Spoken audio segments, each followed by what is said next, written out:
Hey guys, welcome to Catch Me Up, where we watch shows so you don't have to. Today we're going to go over all of the Marvel Netflix shows leading up to The Defenders. Okay, the first thing you need to know is that all these shows take place in the same universe as the Avengers. No one from the movies ever shows up in the shows. In fact, this is as close as you get. I mean, if he had an iron suit, The big green guy. Old dude with the shield. or a magic hammer. But that's okay because these shows are really violent and Spider-Man doesn't belong in a scene like this. Hey everyone. The first show, Daredevil, takes place shortly after the alien invasion in the Avengers. Criminals are taking advantage of the destruction to gain control of New York. There's the Yakuza, the Chinese, some people who don't matter, and the Kingpin. Daredevil, aka Matt Murdock, is the hero of the story. He's blind but has heightened senses. In Season 1, he does two things really well. Take a beating and get laid. Matt's just starting up a law firm with his best friend, Foggy, who is Fulton Reed in the Mighty Ducks and is standing by that haircut. They hire a secretary named Karen Page. And there's a lot going on here with a murder, corrupt cops, corporate conspiracy, but you don't need to know any of this for the Defenders, so I'm going to skip over a lot. But don't skip the one-take hallway fight. It's amazing. Daredevil gets beaten up so bad he needs the help of a nurse, Claire Temple. Get used to seeing her around. Daredevil's mentor, Stick, comes to town. He's a blind, badass martial artist in an ancient war with a group of evil ninjas called the Hand. Stick recruits Daredevil to help him get rid of a weapon called the Black Sky, which turns out to be a child. Stick kills the child and he and Matt have a falling out. Nobu, who secretly works for the Hand, whips Daredevil's ass and almost kills him. Fast forward to when Matt sets Nobu on fire. Now Kingpin and Madame Gao are the only ones left. About this point, Foggy learns that Matt is Daredevil and they fight about it for a couple of episodes and then they're friends again. Daredevil burns down a heroin factory run by Madame Gao. The heroin packets are emblazoned with the symbol of the Hand, meaning that Madame Gao also works for the secret ninja clan. Daredevil asks this guy to help him make an armored suit and he beats up the Kingpin and sends him to jail. At the end of Season 1, the law firm is doing well and everyone is friends. Also, Karen killed a guy.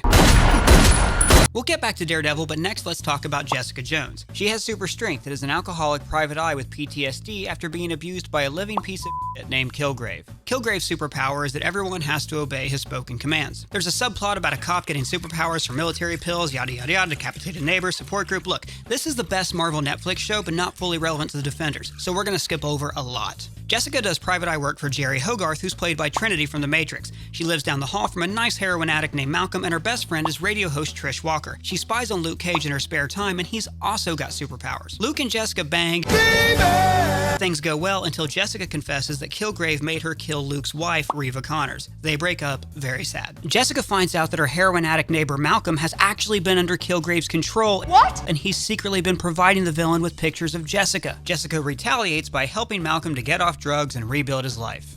She's such a good person.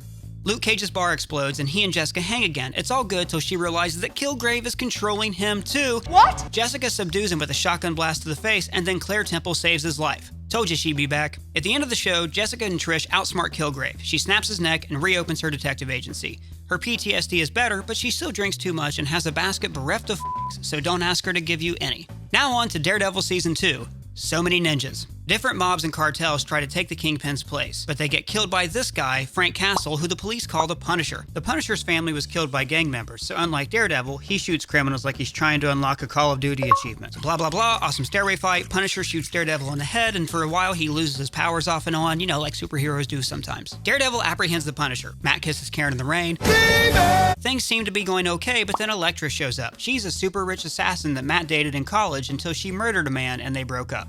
God, TV hasn't seen breakups this intense since Zack and Kelly. Turns out Elektra has bloodlust, which means she's addicted to killing people. Man, and I was worried about Artemis being addicted to catnip. Matt and Elektra fight the Hand and find a giant, endless hole that is never explained. In the Defenders, the Hand will probably use the hole to summon a demon, or a Balrog, or maybe Sigourney Weaver. Then Stick shows up and reveals that Elektra has been working for him all along. What? All this ninja stuff pisses off Foggy because it's taking Matt away from work, and so he leaves the firm to join Jerry Hogarth's firm. Karen becomes a newspaper reporter and tries to help Frank Castle. Here's the Punisher's arc. Goes to jail, fights in a hallway, blah blah, family's murder was a cover-up, tracks down the man responsible, blah blah blah, penny and dime, paints a skull on his chest, and has a lot of morality discussions with Daredevil. Daredevil goes to a Hand facility called the Farm, where they drain human blood into a giant sarcophagus. Nobu is there, even though he burned to death in Season 1. Daredevil says, "But you're dead." And Nobu says, There is no such thing. Then some previously dead ninjas attack a hospital, meaning the Hand are forming an army of the undead. There's a cover-up, Claire quits, and Madame Gao shows up to paint a picture. Nobu reveals that Elektra was the evil weapon Black Sky all along. What? And that's why she loves to go a-murdering. She chooses Matt over her bloodlust, and Pinky promises not to kill anymore. There's a big fight at the end. Elektra, Daredevil, and Stick fight ninjas. Punisher helps and gives them a curt nod, and Elektra sacrifices herself. Stick beheads Nobu. Matt tells Karen he's Daredevil. The Hand abscond with Elektra's body to Stefano her back to life. Now on to Luke Cage. I'm Luke Cage.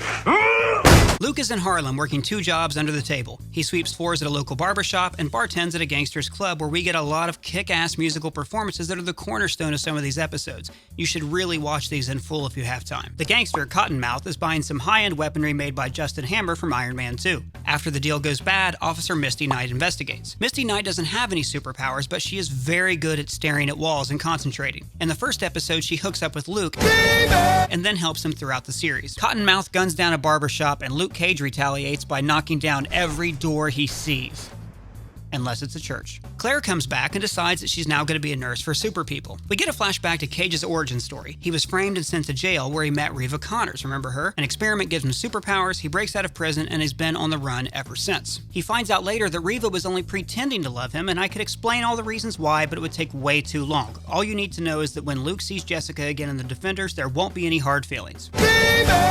Cottonmouth is killed, his cousin Mariah frames Luke Cage, and a new villain named Diamondback shoots Luke with an alien bullet that almost kills him. He recovers, meets Method Man, and we get a freestyle, which is the coolest scene in any Marvel Netflix show. Now we got a hero for hire and he a black one. Later, Diamondback fights Luke Cage while wearing a super-powered suit. Where's my super suit? But Luke still kicks his ass. At the end, Mariah is running Harlem, Luke goes to jail, and Misty Knight is trying to clear his name. Oh, and Luke hooks up with Claire, despite having terrible game. I hear that Cuban coffee is particularly robust. And now, Iron Fist.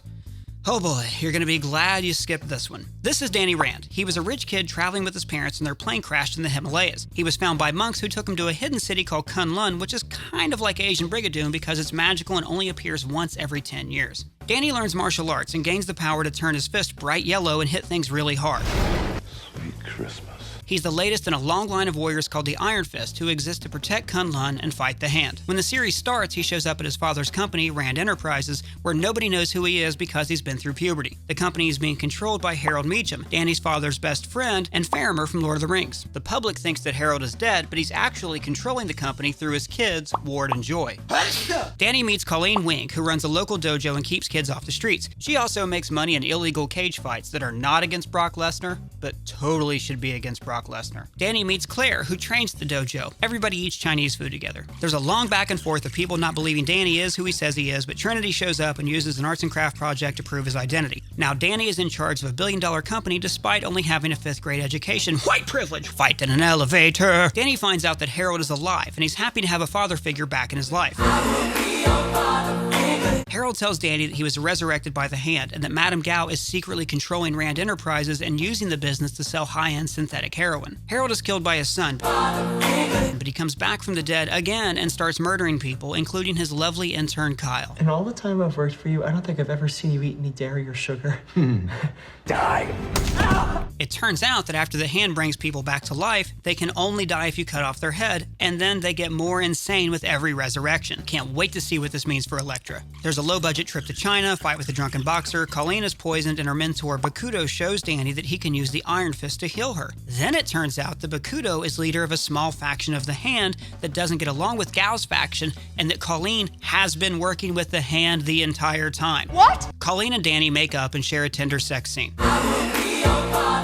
Then they fight Bakudo right underneath where the Avengers movie ended and where Jessica Jones was looking for Killgrave. Get over there! Look, we're almost done. Harold goes to the office and starts killing people. Gao tells Danny that Harold actually killed his parents, and there's a big superhero rage who killed my parents moment. Cut to, fight on a roof, Harold dies, Gao sips some tea, Danny tries to take his new girlfriend to Asian Brigadoon, but it's gone. Okay, the main things to remember: the Hand, evil ninjas. Stick, guy leading fight against the Hand. Claire, helps people and has made out with 50% of the superheroes in this show. Iron Fist, guy with the yellow hand who's never worked hard for anything in his entire life. Jessica Jones, super strength, alcoholic, and best defender. Luke Cage, dead wife that doesn't matter, hero of Harlem, currently in jail. Daredevil, has quit being Daredevil, crazy ex-girlfriend. Cool, done. Enjoy the Defenders.